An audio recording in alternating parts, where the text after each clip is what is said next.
किशोर और पिद्दी दो भाई बहन थे। पिद्दी बहुत खर्चीले स्वभाव की थी। वो जितना कमाती अपने ऐशो आराम में पैसे उड़ा दिया करती। लेकिन किशोर समझदार था, घर को साथ लेकर चलना जानता था।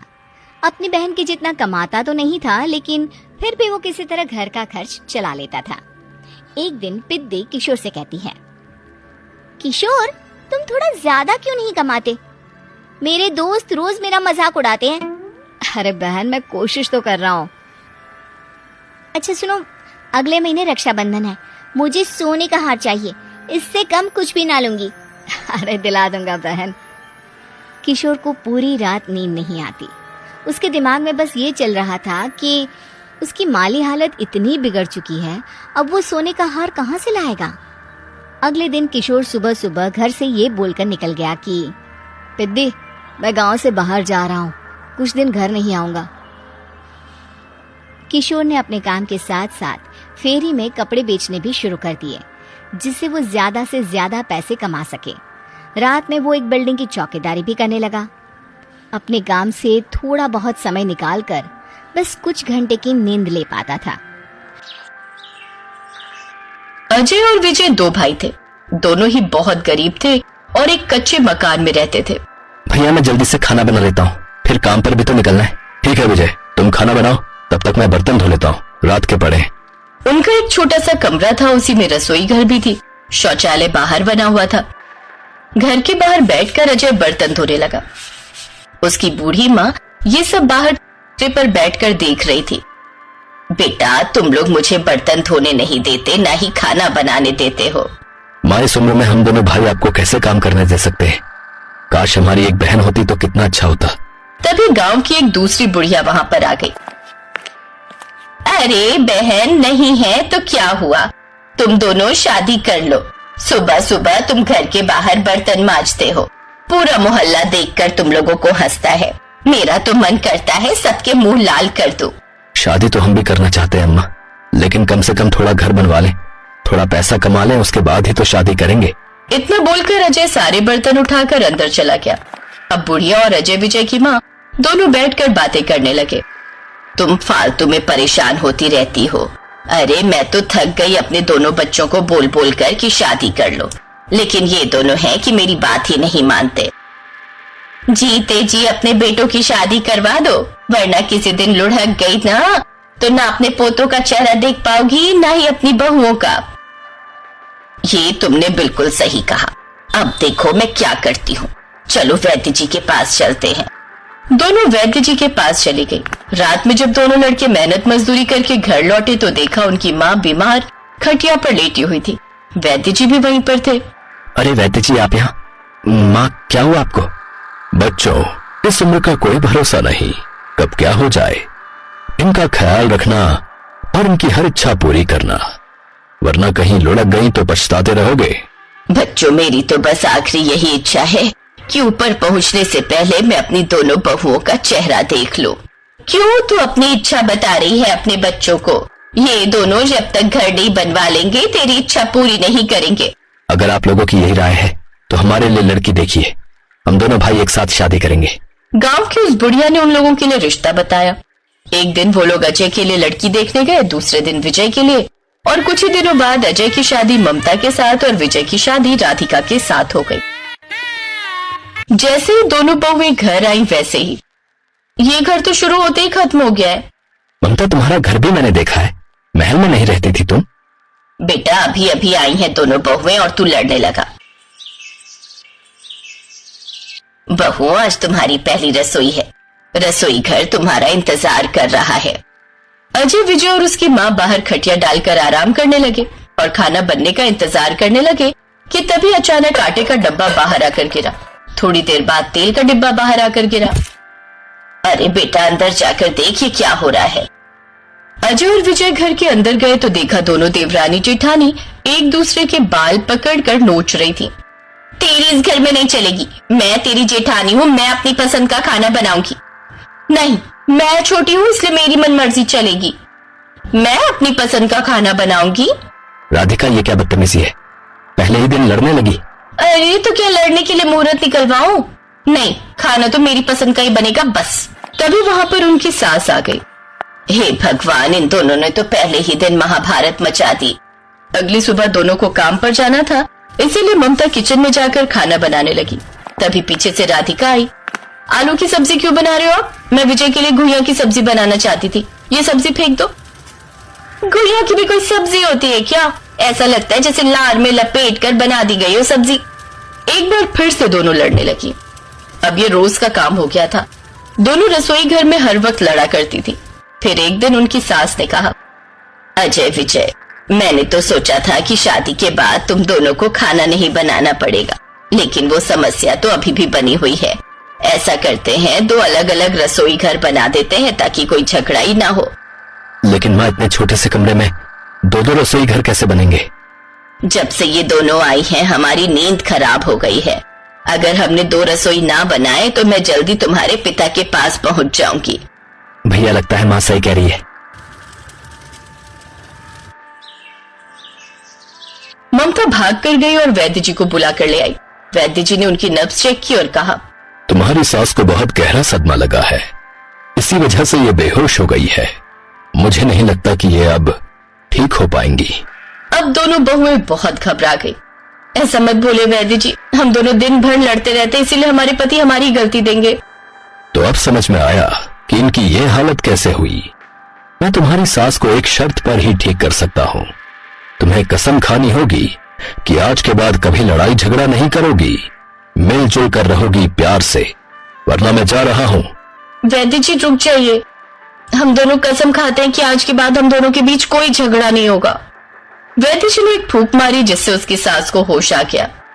वैद्य जी, आपने मुझे क्यों ठीक किया? मुझे जीने का बिल्कुल भी मन नहीं है। ऐसा मत बोलो अम्मा, आज के बाद हम दोनों कभी नहीं लड़ेंगे। जब दोनों के पति घर आए तो दोनों ने उन्हें सारी बात बता दी। उसी दिन राधिका और ममता ने मिलकर उस रसोई घर को तोड़ डाला और एक ही रसोई बना डाली।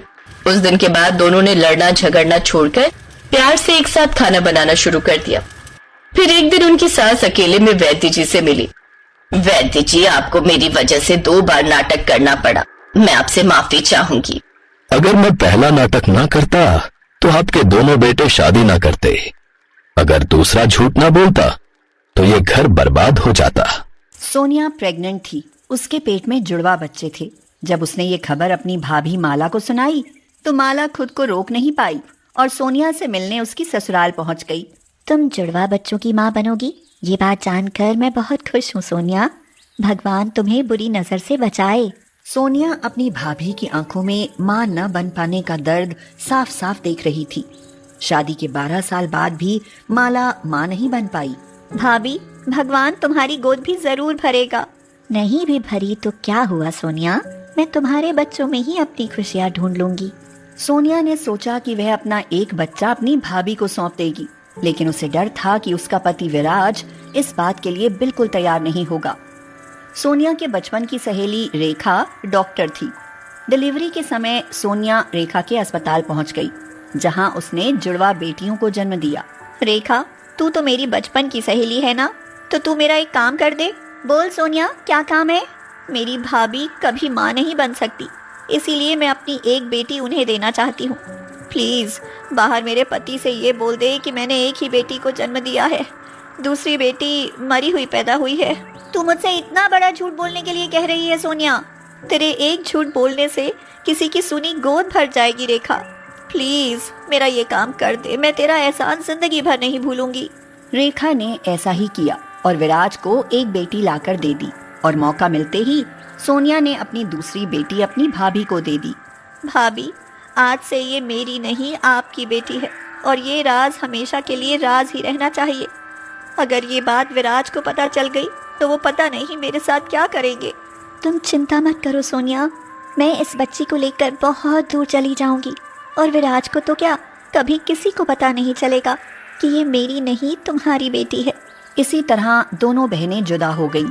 सोनिया ने अपनी बेटी का नाम धरा रखा और माला ने भूमि। माला अपने पति के साथ भूमि को लेकर इलाहाबाद से दिल्ली चली गई और वहां कमरा लेकर किराए पर रहने लगी। समय गुजरता गया। भूमि ने बचपन से ही गरीबी देखी।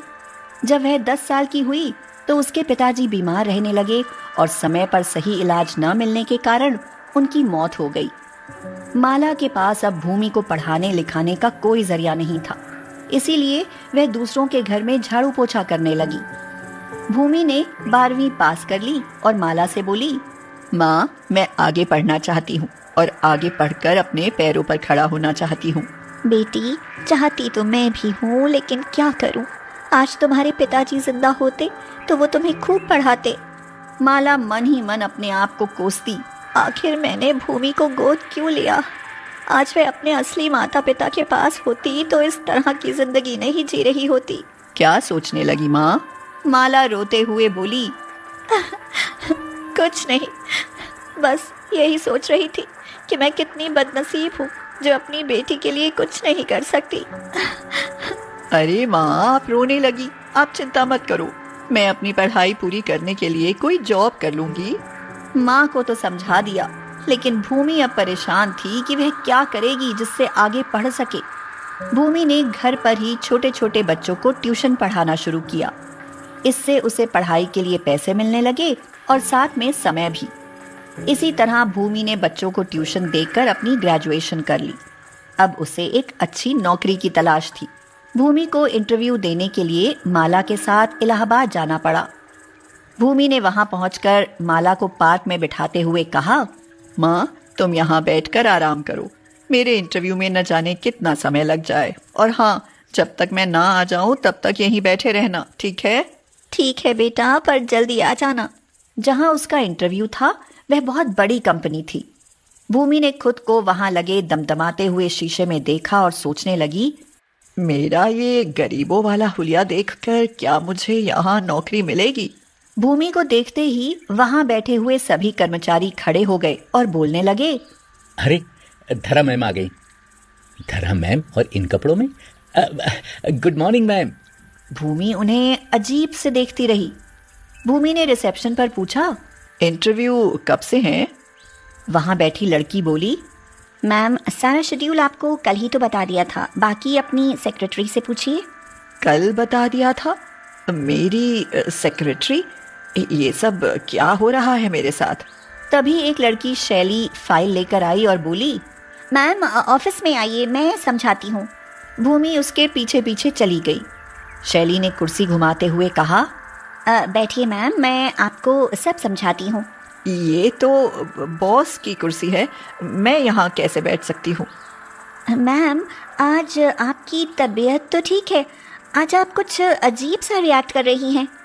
शैली ने भूमि का हाथ पकड़कर उसे कुर्सी पर बैठा दिया और उसे गिलास में पानी दिया। कुछ देर बाद धरा आ गई। धरा इस कंपनी की मालिक थी। धरा को देखकर सब चौंक गए। वहां के कर्मचारी बोले, आप अब आई हैं, तो ऑफिस में कौन है? मतलब, मैं समझी नहीं। मैम, अभी आप कुछ देर पहले तो अंदर गई थी और अब आप फिर से बाहर आई हो। धरा को कुछ समझ नहीं आया और वह ऑफिस में चली गई। वहां हूबहू अपनी शक्ल जैसी लड़की बैठी देख वह चौंक गई और चिल्लाई, शैली, ये कौन है?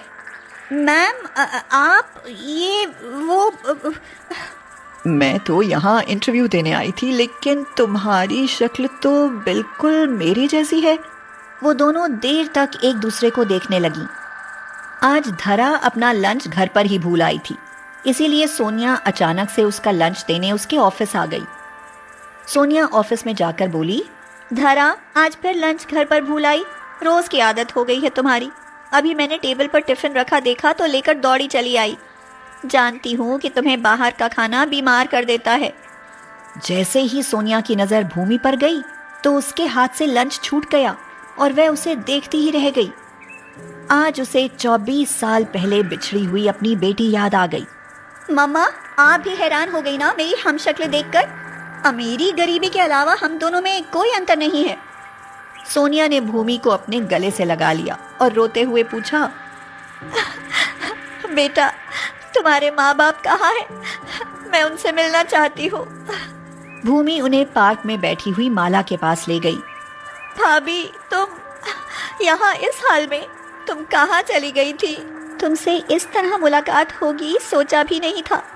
तुम्हारे भैया नहीं रहे, इसीलिए ये हाल है। मेरी बेटी यहाँ इंटरव्यू देने आई थी।